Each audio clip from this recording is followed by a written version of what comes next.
بسم اللہ الرحمن الرحیم۔ نفحۃ العرب کا پہلا باب ہے فی النثر، سبق نمبر 3 ہے اعجوبہ۔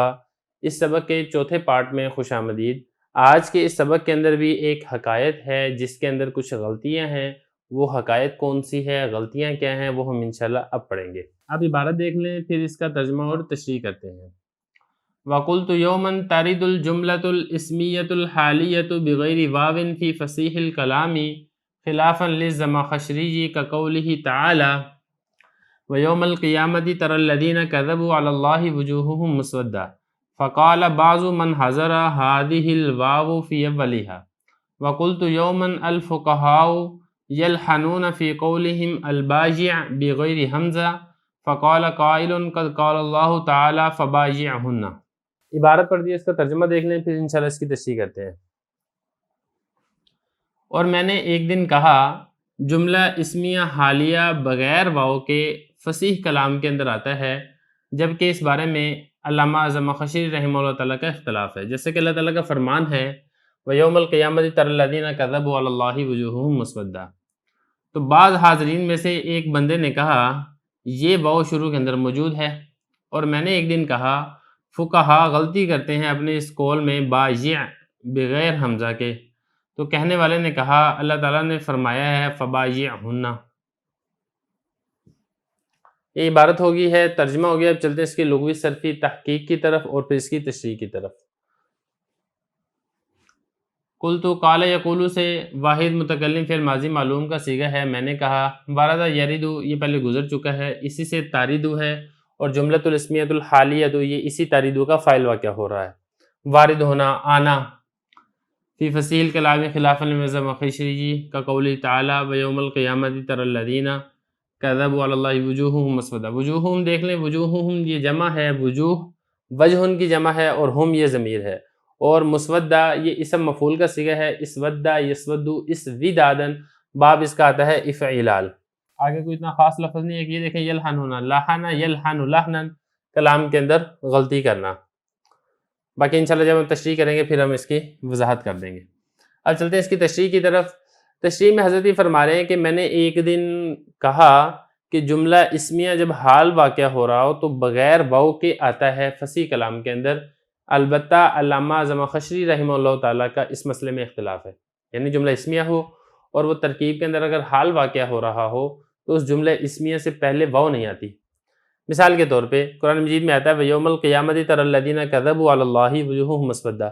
اس کا ذرا ترجمہ دیکھیں کہ قیامت کے دن آپ دیکھیں گے ان لوگوں کو جنہوں نے اللہ پر جھوٹ باندھا، آپ دیکھیں گے ان کو اس حال میں کہ ان کے چہرے سیاہ ہوں گے۔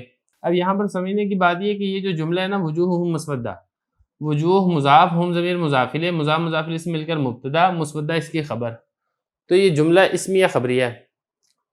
اب یہ جملہ اسمیہ بھی ہے اور اس کے ساتھ ساتھ جملہ حالیہ بھی ہے۔ جملہ حالیہ اس لیے ہے کہ جب ترجمہ کرتے ہیں تو ترجمے میں حال والا ترجمہ ہے کہ قیامت کے دن آپ ان لوگوں کو دیکھیں گے جنہوں نے اللہ پر جھوٹ باندھا اس حال میں کہ ان کے چہرے سیاہ ہیں۔ اب یہاں پہ سمجھنے کی بات کیا ہے کہ اس کے شروع کے اندر واو حالیہ نہیں آ رہی، وہ واو جو کہ حال بتانے کے لیے آتی ہے۔ تو جب یہ والی آیت پڑھی ہے کہنے والے نے، تو پھر اس کے بعد جو حاضرین موجود تھے تو حاضر میں سے ایک بندے نے کہا ہذہ الواو فی اولیہ، اس کی شروع میں تو واو موجود ہے۔ آپ نے کہا کہ جملہ اس میں جب حال واقع ہوگا تو شروع میں واو نہیں آئے گی، جہاں پر تو موجود ہے۔ تو اس بے وقوف کو اتنی سمجھ نہیں آئی کہ اس کے شروع میں جو واو ہے وجوہ کے شروع میں، یہ واو حالیہ نہیں ہے، وہ اس کو حالیہ سمجھ بیٹھا تھا، حالانکہ یہ جو واو ہے اس کا حرف اصلی ہے، کیونکہ جو وجوہ ہے یہ جمع ہے وجہن کی، وجہن بروزن فعلن، تو یہ تو اس کی حرف اصلی ہے، نہ کہ یہ حرف عطف ہے اور نہ ہی یہ واو حالیہ ہے۔ یہاں پر اس شخص نے اپنے غفلت کی وجہ سے اس کو واو حالیہ سمجھ بیٹھا تھا، تو یہ تو ہوگی پہلی بات۔